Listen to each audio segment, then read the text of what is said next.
Bonjour bien-aimés de le Seigneur. Après le direct d'hier soir, nous disons merci au pasteur Alain. Merci pour la grâce que le Seigneur nous donne d'avoir la parole de Dieu tout le temps. Nous sommes en train de parler de la foi et le courage. La foi n'est pas synonyme de courage, mais les deux sont d'une compatibilité très importante qui nous permet d'avoir la grâce de Dieu. Et ce troisième jour, nous voulons parler de la foi agit malgré la peur. Lorsque nous avons la foi, nous agissons malgré la peur. La foi nous permet d'avoir ce courage-là qui nous pousse à agir malgré quand il y a la peur, malgré quand il y a l'incertitude, malgré quand il y a des problèmes. Nous prenons la Bible dans Daniel chapitre 6, nous prenons le parti du verset 10 jusqu'au verset 23. Lorsque Daniel sut que le décret était écrit, il se retira dans sa maison où les fenêtres de la chambre supérieure étaient ouvertes dans la direction de Jérusalem. Et 3 fois le jour, il se mettait à genoux. Il priait et il louait son Dieu, comme il le faisait auparavant. Alors, ces hommes entrèrent tumultueusement et ils trouvèrent Daniel qui priait et invoquait son Dieu. Puis ils se présentèrent devant le roi et lui dirent au sujet de la défense royale. N'as-tu pas écrit une défense pourtant que quiconque dans l'espace de 30 jours adresserait ses prières à quelque dieu ou quelques hommes expectent à toi ou au roi sera jeté dans la fosse au lion? Le roi répondit, la chose est certaine selon la loi des Médès et des Perses qui est immuable. Ils prirent de nouveau la parole et dirent au roi, Daniel, l'un des captifs de Juda, n'a tenu aucun compte du roi, de toi au roi, ni à la défense que tu as écrite, et il a fait sa prière 3 fois le jour. Le roi fut affligé quand il entendit cela. Il prit à cœur de délivrer Daniel et jusqu'au coucher du soleil, il s'efforça de le sauver. Mais ces hommes insistèrent auprès du roi et lui dirent, sache, roi, que la loi de Médès et des Perses exige que toute défense ou tout décret confirmé par le roi soit irrévocable. Alors le roi donna l'ordre qu'on amène à Daniel et l'on le jeta dans la fosse au lion. Le roi prit la parole et dit, Daniel, puisse ton Dieu que tu sers avec persévérance te délivrer. On apporta une pierre et on la mit sur l'ouverture de la fosse. Le roi la scella de son anneau et de l'anneau de ses grands, afin que rien ne fût changé à l'égard de Daniel. Le roi se rendit ensuite dans son palais. Il passait la nuit à jeun et ne fit point venir de concubine auprès de lui. Il ne put se livrer au sommeil. Le roi se leva au point du jour avec l'horreur et il alla précipitamment à la fosse au lion. En s'approchant de la fosse, il appela Daniel d'une voix triste. Le roi prit la parole et dit, Daniel, Daniel, serviteur de Dieu vivant, ton Dieu que tu sers avec persévérance, a-t-il pu te délivrer des lions? Et Daniel dit au roi, vis éternellement. Mon Dieu a envoyé son ange et fermé la gueule des lions, qui m'ont fait aucun mal parce que j'ai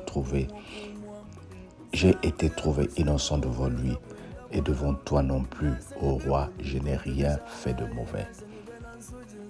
Alors le roi fut très joyeux et il ordonna qu'on fît sortir Daniel de la fosse. Daniel fut retiré de la fosse et on ne trouva sur lui aucune blessure parce qu'il avait confiance en son Dieu. Amen. La foi agit malgré la peur. C'est le titre du message de ce matin. La foi véritable ne se limite pas aux pensées et aux paroles bien-aimées. Elle se traduit par des actes. Elle se traduit par des actes concrets d'obéissance. Daniel savait que continuer à prier pouvait lui coûter très cher parce que le roi avait interdit à ce qu'on prie un autre roi que lui. Mais il a fait. Son courage ne venait pas d'une absence de peur, mais d'une conviction profonde que Dieu méritait sa fidélité. À notre époque, cette réalité se manifeste lorsque les chrétiens refusent de compromettre de leurs valeurs pour être acceptés. Lorsqu'ils choisissent l'intégrité plutôt que le mensonge. Aujourd'hui, comme Daniel, nous aussi, nous pouvons appliquer ce que Daniel a fait en choisissant l'intégrité au lieu de mentir. Lorsqu'il continue d'honorer Dieu malgré les moqueries.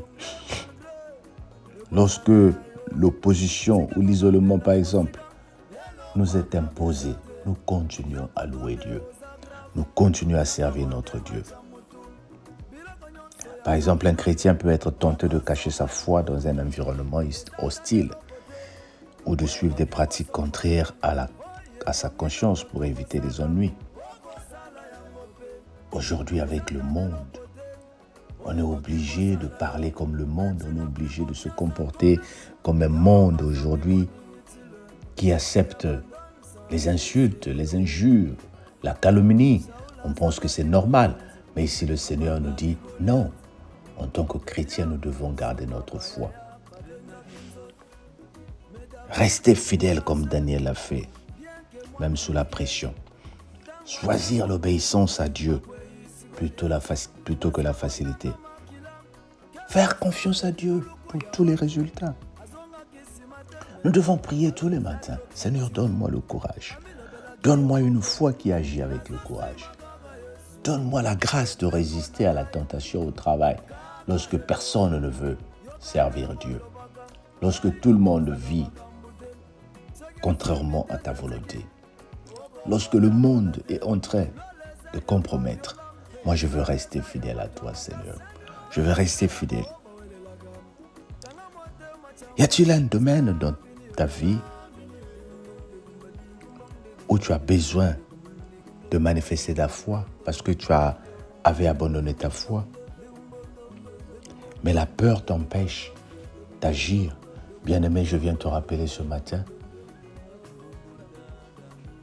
de garder ta foi, de manifester ta foi chrétienne, de montrer au monde que tu es chrétien, même étant seul, même étant isolé. Ne négocie pas avec le péché. Ne négocie pas avec la franc-maçonnerie. Ne négocie pas avec la sorcellerie. Ne négocie pas avec la calomnie. Quand les gens vont t'imposer un certain mode de vie, les gens veulent que tu vives comme eux. Les gens veulent que tu montes comme eux. Les gens veulent que tu voles comme eux. Mais résiste. N'oublie pas que tu es chrétien ou tu es chrétienne. Résiste, bien-aimé. En le faisant, c'est la grâce de Dieu que tu es en train de manifester. C'est ta foi que tu es en train de vivre. Bien-aimé, encore une fois de plus, debout et montre au monde que tu es chrétien. Ici, nous sommes en train de voir avec Daniel, il est jeté dans la fosse parce qu'il a refusé de ne pas prier le roi. Mais le roi, quand il a mis Daniel dans la fosse, le roi n'a même pas eu sommeil parce qu'il savait qu'il obéissait le décret, qu'il obéissait les choses de ce monde. Oui, il y a un moment où les gens vont t'abandonner. Ils ont bien envie de te soutenir, mais ils vont laisser. Pourquoi? Parce qu'il y a un décret, parce qu'il y a une loi, parce qu'il y a un règlement qui est là. Mais je viens te dire que le vrai règlement, c'est celui que donne le Seigneur. Je viens te dire que le vrai règlement, c'est celui que déclare le Seigneur. Alors, bien-aimé, lève-toi et marche. Bien-aimé, lève-toi et marche. Lève-toi et marche et sache que le Seigneur qui t'appelle ne peut pas t'abandonner. Le Seigneur qui t'appelle à manifester ta foi ne peut pas te délaisser. Que la grâce du Seigneur soit avec nous au nom de Jésus. Merci Seigneur de fortifier ma foi. Amen.